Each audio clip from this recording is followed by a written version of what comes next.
North Korea isn't just a dictatorship. It's a prison where every detail of life is controlled. Your job, assigned. Your home, decided for you.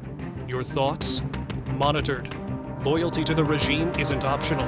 It's survival. Step out of line, and you vanish. Behind the propaganda, the reality is brutal. Forced labor, constant surveillance, and a population kept on the edge of starvation. This is life under total control.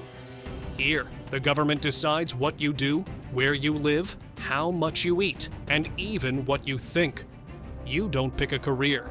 The regime picks it for you, based on a system called songbun, a ranking of loyalty that controls everything from your job to whether you'll be eating rice or scavenging for scraps.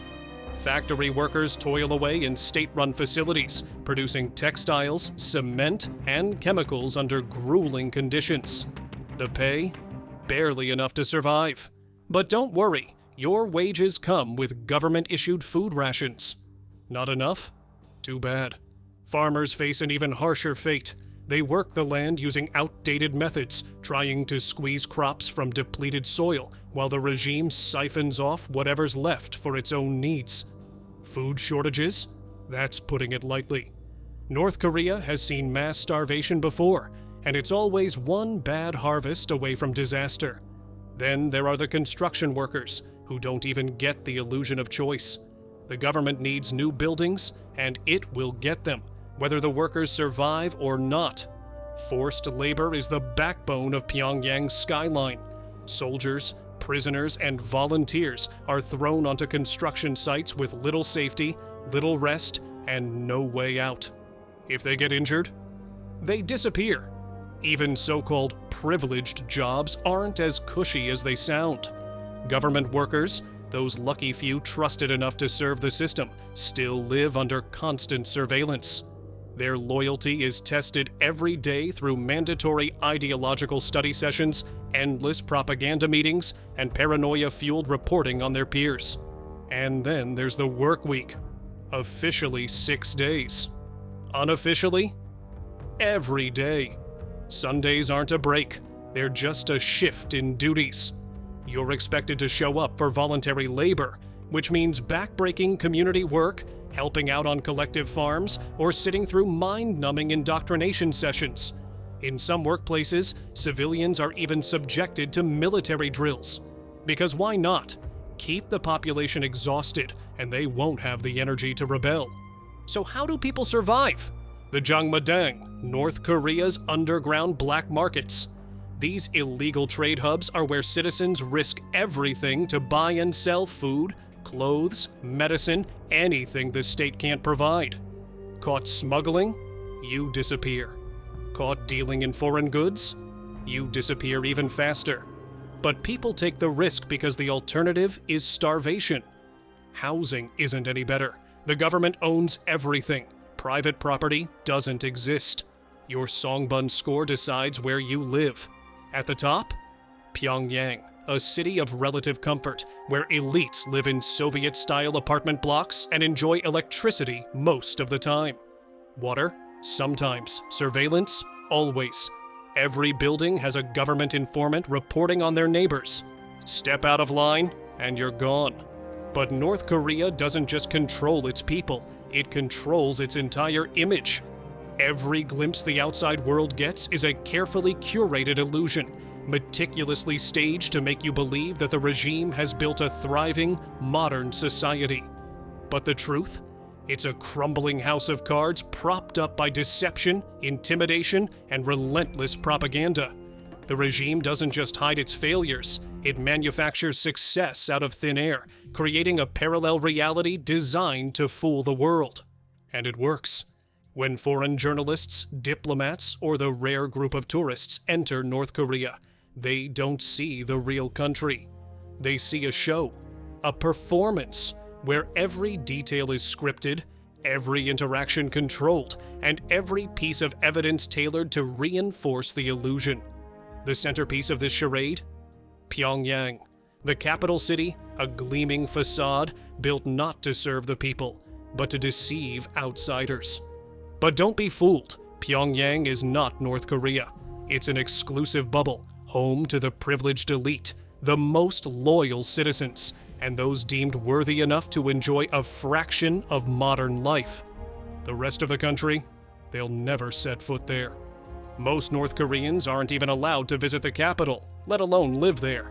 But for foreigners, Pyongyang is all they're shown. Why? Because if they saw the rest of the country, the entire charade would collapse. Visitors are escorted through pristine streets, past futuristic-looking buildings, through spotless subway stations.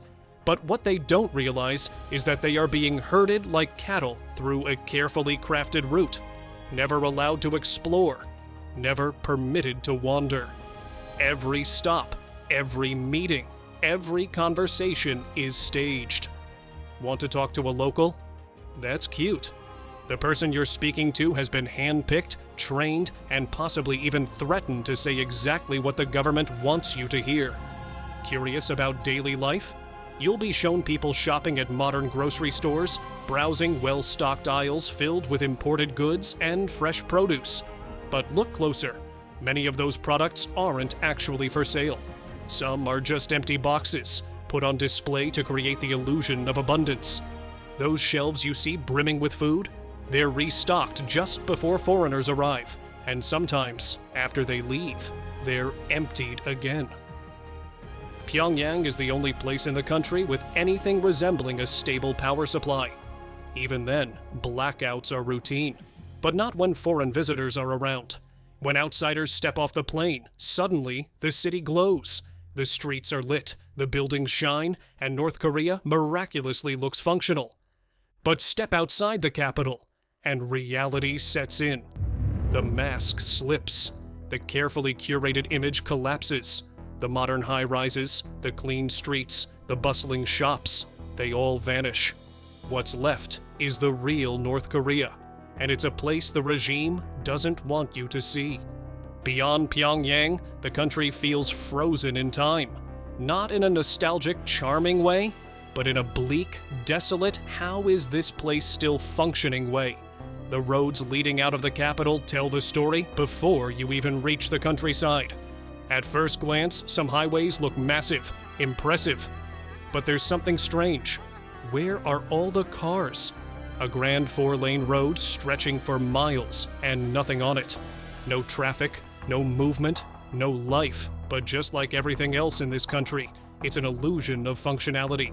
Trains are outdated, slow, unreliable. Defectors say they sometimes sit motionless for days because there's no fuel to power them. Some stations look abandoned, eerie reminders of a country barely holding itself together. The train might arrive eventually, but good luck knowing when. And then there are the homes.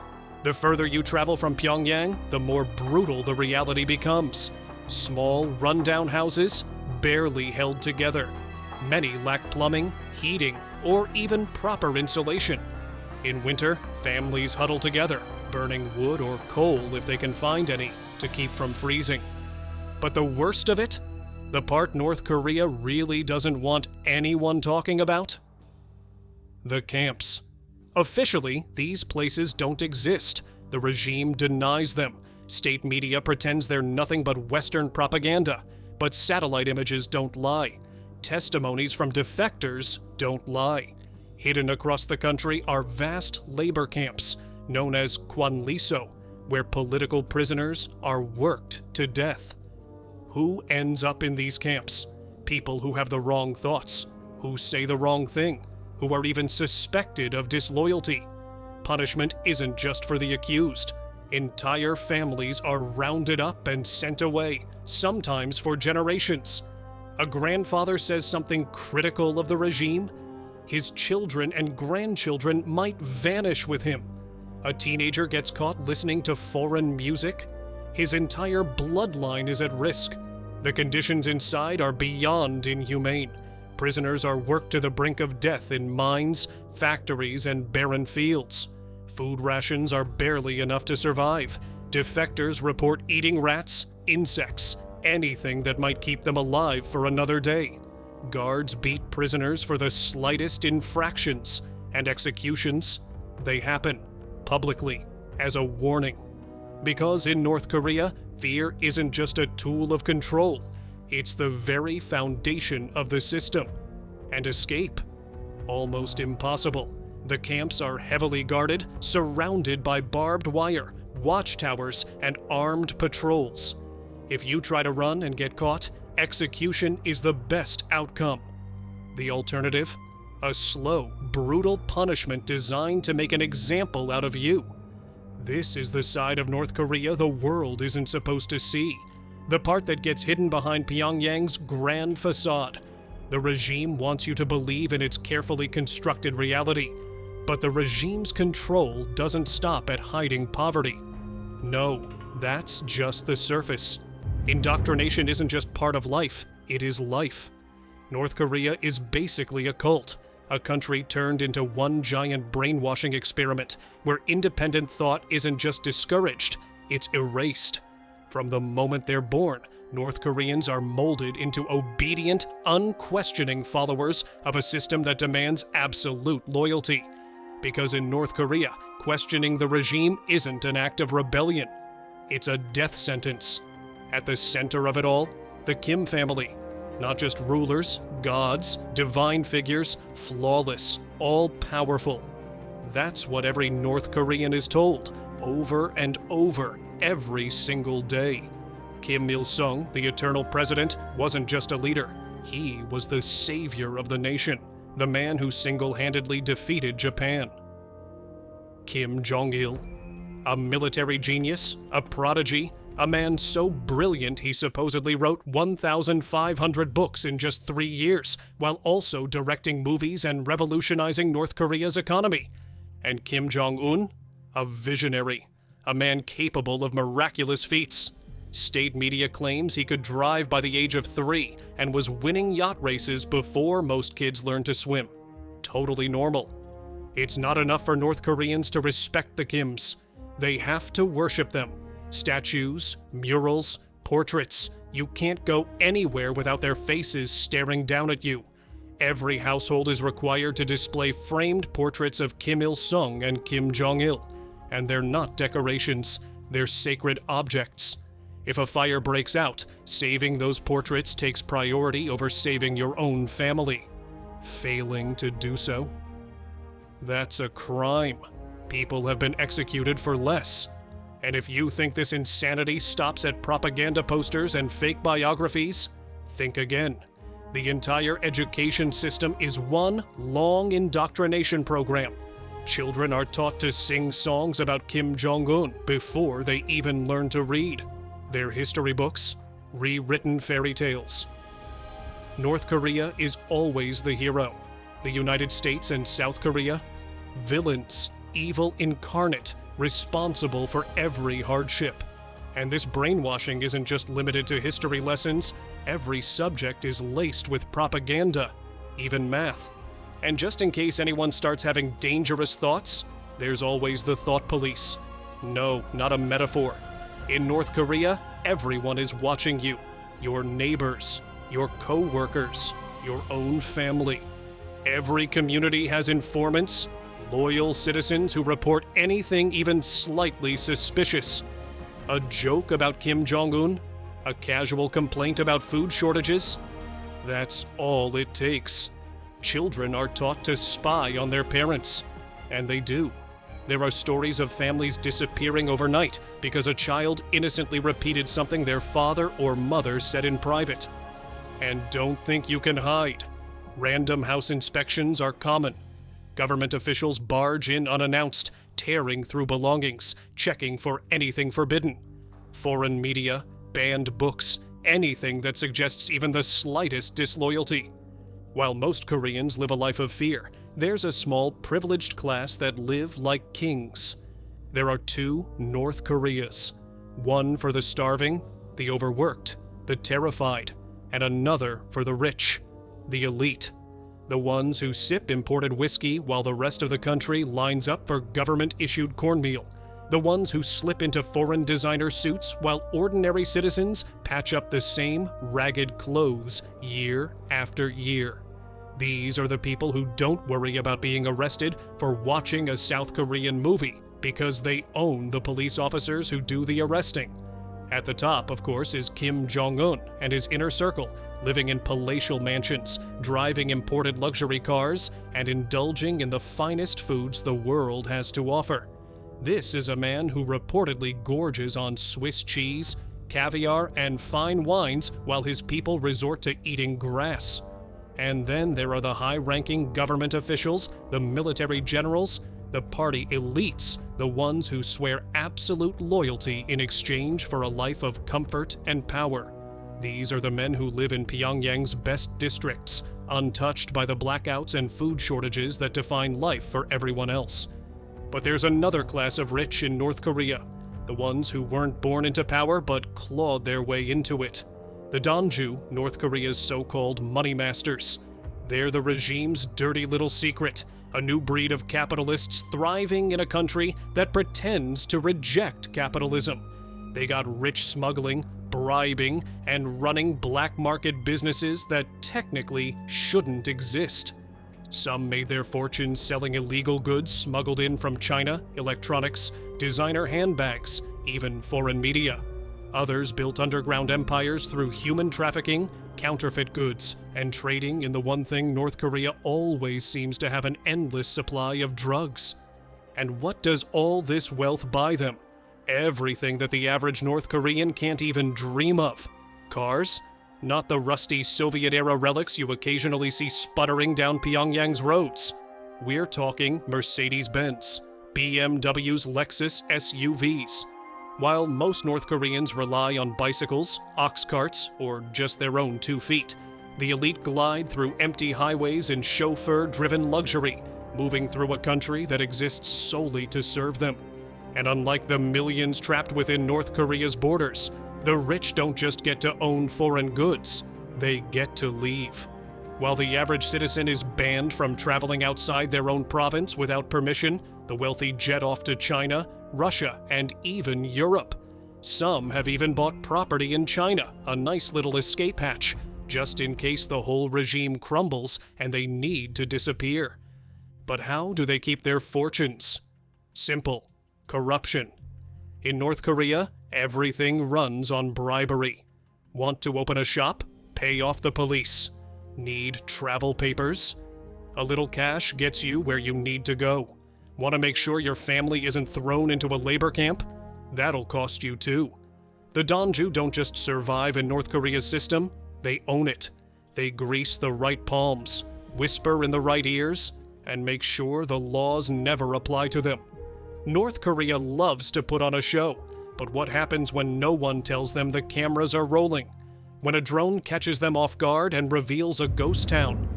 Empty streets, silence, and not because people are indoors enjoying modern comforts, because they have no choice.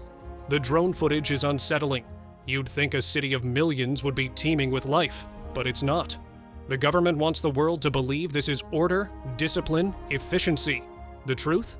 It's fear. It's control. It's a system so broken that even movement itself is a luxury. The streets are completely empty because only the rich can afford cars. And even if someone did have a car, even if they could afford the fuel, where exactly would they go? North Koreans can't just pack a bag and take a weekend trip to another city. That's illegal. Travel is strictly controlled. If someone wants to visit a relative in another town, they need permission, a government-issued travel pass that can take weeks, even months to obtain. And that's assuming they're approved at all. Most aren't. Most are expected to stay put, to exist in the same place for their entire lives, moving only when the regime allows it. And the people? They've learned not to ask questions.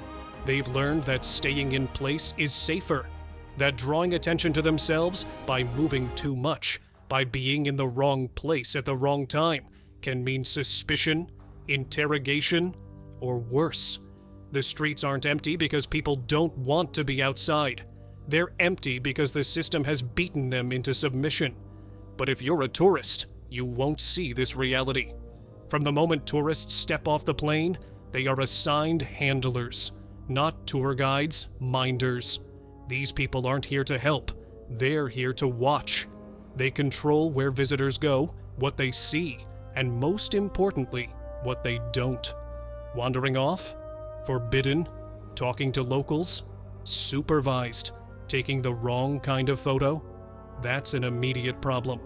Tourists are treated like children, constantly corralled from one location to the next, only allowed to witness exactly what the regime wants them to. And if they start asking too many questions, their guides suddenly forget how to speak English. And the cameras? Heavily policed. Try taking a picture of a soldier, a construction site, or an empty supermarket shelf, and see what happens. A guide will immediately step in, demand to see the camera, delete the photo, maybe issue a warning. Some visitors laugh it off, thinking it's just an overzealous tour guide doing their job. It's not. It's surveillance. The state controls its image with an iron grip, and the last thing it wants is some foreigner capturing a crack in the illusion. At night, tourists are locked away in their designated hotels. These aren't just places to sleep, they're containment zones. The famous Yanggakdo Hotel, for example, sits on an island, completely cutting off guests from the rest of Pyongyang. There's nowhere to go, no way to interact with ordinary citizens. Every story, every news broadcast, every scrap of information the people receive has been carefully selected, rewritten, and repackaged to serve one purpose: absolute loyalty to the regime. The regime forces people to participate in massive rallies where thousands gather to chant slogans and scream their devotion to Kim Jong-un. Every movement, every cheer, every tear of joy, mandatory. The Arirang Mass Games, a spectacle of synchronized gymnastics, isn't just an artistic performance. It's a message, a display of absolute obedience. Tens of thousands moving as one. No mistakes, no individuality, just pure devotion to the supreme leader. Books, banned, foreign music, forbidden. The internet? It exists, but not for ordinary citizens. Instead, they have Pyongyang, a state-controlled intranet filled with government-approved sites and propaganda. No Google, no social media, no way to access outside information. Radios and TVs come factory-tuned to state-run stations. Try to modify one? That's a political crime. The regime tells North Koreans they're living in the greatest nation on earth, that outside their borders, chaos reigns, that South Korea is a puppet state, that America is crumbling, that China is their trusted ally, but not a place they should ever want to go. And yet, all it takes is a single glance across the river to see the lie. In border cities like Hyesan and Sinuiju, North Koreans don't have to imagine another world. They can see it. Just across the Yalu and Tumen rivers, China stretches out before them like a forbidden dream. What else do you think North Korea's hiding from the world? Will their people ever be free?